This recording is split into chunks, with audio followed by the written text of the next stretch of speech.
Hello, world. This is your girl, Asia Towns, and you are now listening to The Culture. I am your host again, Asia Towns. I'm really excited to be connecting with you all today. I have a few things I want to talk about.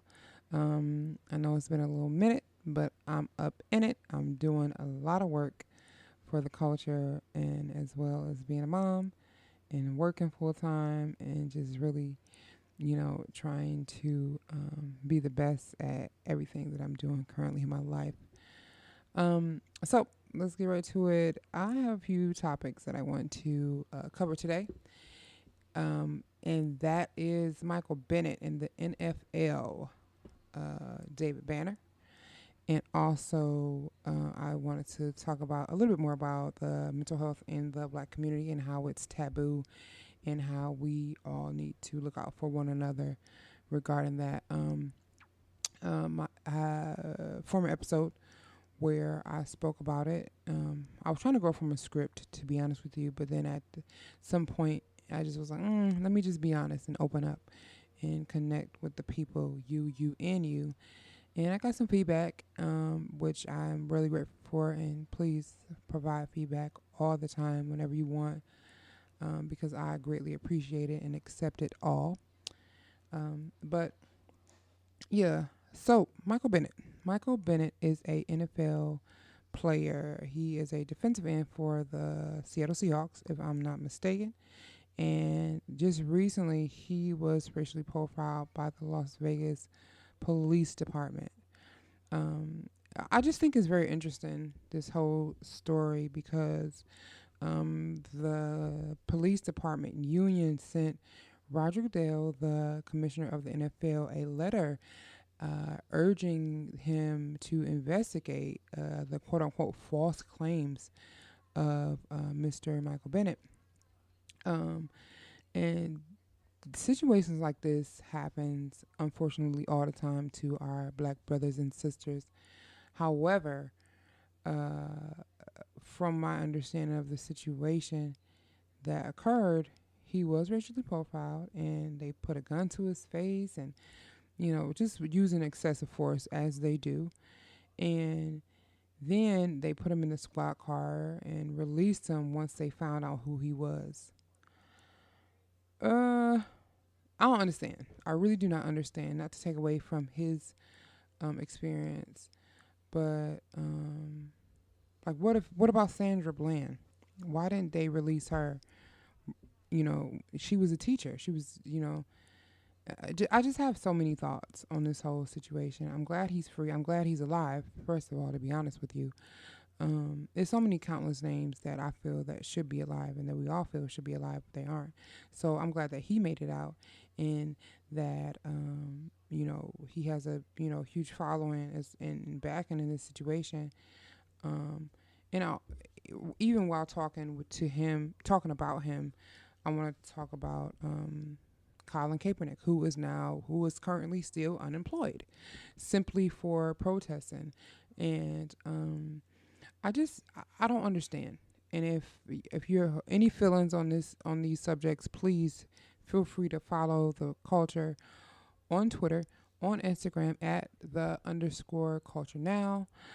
You can search by my name as well, Asia Towns. Please follow me on Twitter and Instagram. I want to hear your thoughts. I want to see what's going on in your head, because I think at this point now that we're getting like the big dogs, like we're getting real athletes, and Americans especially, we love sports, and now that we're involved in so to speak, the politics of standing up for what's right. I feel that we are at a bigger stage where we can get other people to protest and really speak against these police brutalities. So for him to go through this and have Roger Goodell have his back, I appreciate that. However, I want Colin Kaepernick. Is it Kaepernick or Kaepernick? Kaepernick to that black brother that was protesting with the afro. I want him to have a job. I want him to be a quarterback for an NFL team. So Roger, I understand how you can. I like how you can back one of our brothers, but I need you to back all of us. You know, and then I also see how a lot of people are blacking out the. I seen the 50 Cent had on the blackout the NFL because of this. As we stand with Colin on this situation, and I just wanted to kind of briefly go over that because I just thought it was, it was I mean, it's a major situation. And I just was like, man, they're petty as shit for writing Roger saying, investigate him, hey, we ain't do that. No, we're not, no. We're not going to investigate this young man because it's true. What y'all did was unlawful. It was excessive. I mean, why just him? Why couldn't y'all stop the other people that was on foot around him? Like, come on, man. I mean, he's big and black, and you were intimidated. And that happens to a lot of us, especially, everyday people and the everyday black man. It's just really unfortunate. But I just wanted to, talk about that a little bit. I don't know too. I mean, I love sports. Sports is cool. I don't know too much, but I just know what's right and what's wrong, especially, just the whole situation that occurred. And but yeah, I just wanted to talk about that real quick. Please comment, feedback, all that. Next thing, David Banner. I before David Banner had transitioned into the king that he is now, he was, we up to get down on the hoe. Hey, that was one of the jams back then. I was like probably like 12 or something, talking about real fast. And I remember Cadillac on 22. I ain't did nothing. I was watching Cadillac on 22s. I was like 13 or something like that. Just be advised, everybody. Hey, I have my co-producer in the studio over here working with me, Meech Peach. What I'm down. But yeah, I remember that song, Cadillac on 22s. I ain't did nothing in my life but stay true. I think that was the words. But basically, David Banner, I'm pretty sure right now he's an amazing producer. He's a rapper. He's an actor. He's been in countless movies.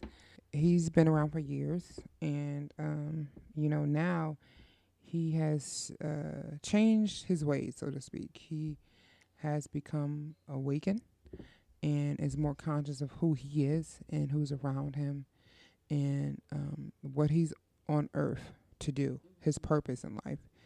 And he's not here to rap about, bitches and hoes and thongs and Cadillac on 22s.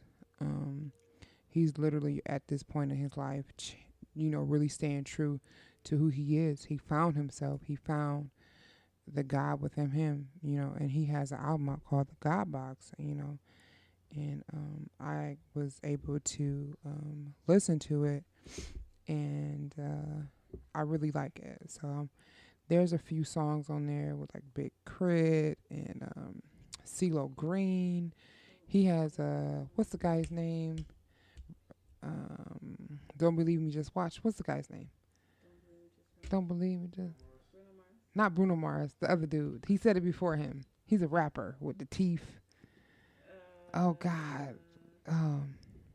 I forgot his name. He like looked crazy. I don't know his name. It'll come to me. Or somebody will get it to me. But Trinidad James. Boom. There you go. He's on one of the songs. He was speaking some truth. And I was just like, what? He has UGK on his album. It's a really nice, dope situation. Just really, he was saying some real stuff. Like, man, I'm like, oh, wait. He was talking about the word nigga and don't call yourself that and you're a God. And I'm like, oh, my God, yes. Yes, because in the Bible it says we're made in his image. And meaning we are gods as well. But anyways, so I'm going to just read a little bit of the lyrics just to kind of give you guys a taste. This song is called My Uzi by David Banner. And it says, my precious won't leave me. I don't need platinum. I don't need gold. All I need is an Uzi and a clip to load. This one mic, this Jordan flow, trying not to wear Jordan's clothes. These kids are dying. Jordan knows. Nike too. Portland, they blew it up. Black Commerce, they chewed it up, spit it out. That's the kind of shit I'm trying to spit about. lash laws, pile of tricks, politics, a pile of shit. I'm getting real close now. I'm smelling it. I'm inhaling it. I'm inhaling it. Oh my God. Um, he's real. He's changed, and I would love for a lot of other rappers. And I heard a few other rappers like T.I. on another song. He was talking about some real stuff that I never really heard T.I. talk about. I can't remember the exact song. Next time, I'm gonna make sure I bring that song back. But music plays a huge role in society, in the culture. To be more specific, music plays a huge role. What we put in our ears goes in our mind, and it just comes right back out. So all these rappers talking about this, that, and the third. The beat might be nice and stuff, and a lot of these rappers these days, as a mumble rap, man, I just cannot get with it. I can't. Savage Kid. It's a lot. It's so many. What is it? 21 Savage. I mean, man, it's just Savage Kid. I just feel like, man, I don't even, what is he saying? I was listening to a song the other day. The rapper was like, I'm the shit, but I ain't farting. I forgot the name of the song. He's like, what is it called? Kodak Black. I'm farting and I'm the shit. I'm farting. I was like, I never heard the word fart in a rap song. Hashtag never heard the word fart in a rap song. Like, I was just like, man, what are they talking about? And they not really saying too much. And it's just unfortunate. But the white man, this is what they wanted to perpetuate. This is what they wanted to pull into our youth, and all that. And then turn around and try to arrest us because, of what we're listening to. And it's just ridiculous stuff. It's just, I can't stand it.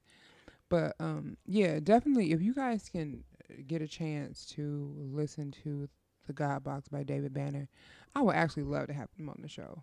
Like, I'm like, oh my God. I'm like, look, let's do a Skype joint. I mean, he followed me. You're right. He followed the culture on Instagram. I mean, what is it called? Twitter. See, I'm all messed up. I'm just so excited. I'm excited about all of this. I'm just talking about 2 different social media sites. See, I mean, look at me. I love the show. I love the people. Nah, but but yeah, I would love to have most. Just countless other people, and all that. But yeah, just if you have not followed David Banner's journey to light, please just read on him and see how he's transitioned to just the God and the King that he is. And I really enjoy. I want to see more artists do that. I want to see more artists because the only thing that can happen is we can only go up from here. You understand what I'm saying? So, but the other topic that I spoke about earlier in an earlier episode and also earlier in the beginning of this is mental health, suicidal thoughts, and depression in the Black community. I just, being that I suffered from those things in the past, my adolescent years, and sometimes still I feel like, man, I'm feeling sad today, or I ain't feeling good. I just kind of want to shut down, but I have so many other things to pick me up. But not everybody has family like that. Not everybody has like close friends like that. So I want to open up and, invite anybody that's ever having any problems or feeling crazy or, just feeling like not yourself or you feeling suicidal. Please get to the nearest, I don't even know where. And that's unfortunate because not everybody trusts the church. Not everybody trusts the, next door neighbor.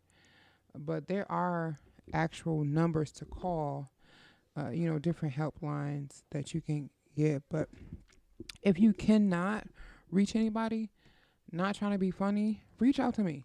Hit me up on Instagram. Hit me up on Twitter. Hit me up on Facebook. I'll make myself available. And I mean that, seriously. If somebody hit me up, 3 a.m, and I see it, I trust and believe I'm going to respond because I know how it is to feel like you have no one in this world.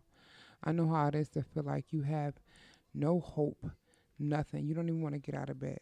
And I can sympathize and empathize with that feeling.